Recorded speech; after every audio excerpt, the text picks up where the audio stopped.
मुलाखतीला सुद्धा आम्ही येणार नाही, चारीच्या चारी उमेदवार आम्ही जे म्हणून तेच द्यायचे. आणि एवढी लाचार झाली आहे, देशावर सत्ता, राज्यावर सत्ता, आणि महापालिकेत हा पक्ष एवढा लाचार झालाय. जयंत पाटलावर मांडलेल्या मांडून केवढी लाचारी झाली आहे, काय झाली. आम्हाला वाटत होतं की भाजप एवढा मोठा पक्ष आहे, देशात नाही जगात सगळ्यात मोठा पक्ष म्हणून ते सगळ्यांकडे आज सांगत फिरतात.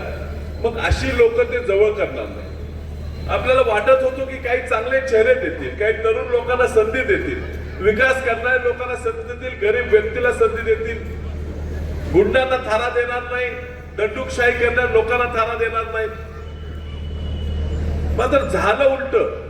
अशी परिस्थिती आज या महापालिकेत झालेली आहे की ही जी काही धेंड आहे जुनी, ती ह्या भाजपच्या नेतृत्वाला ब्लॅकमेल करतात आणि सांगतात आमचा प्रभाग पूर्ण आम्हाला सोडा.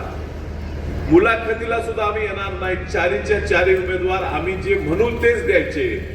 आणि एवढी लाचार झाली आहे, देशावर सत्ता, राज्यावर सत्ता, आणि महापालिकेत हा पक्ष एवढा लाचार झालाय की अशा गुंड प्रवृत्तीच्या, दहशत निर्माण करणाऱ्या, चोऱ्या करणाऱ्या, भ्रष्टाचार करणाऱ्या लोकांना अखंड प्रभाग यांना उमेदवारी द्यावी लागते.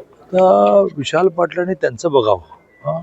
त्यांना प्रश्न पडलाय की काय करावं, तर ते बघतच राहिले. आता दोन्ही राष्ट्रवादी एकत्र आले का तुम्ही करायचं काय. अरे ज्या विशाल पाटलांनी जाहीर सभेमध्ये जयंत पाटलांना म्हटलं की यांनी आमच्या कुटुंबाचा सत्यानाश केला, जयंत पाटलावर मांडलेल्या मांडून केवढी लाचारी झाली आहे, काय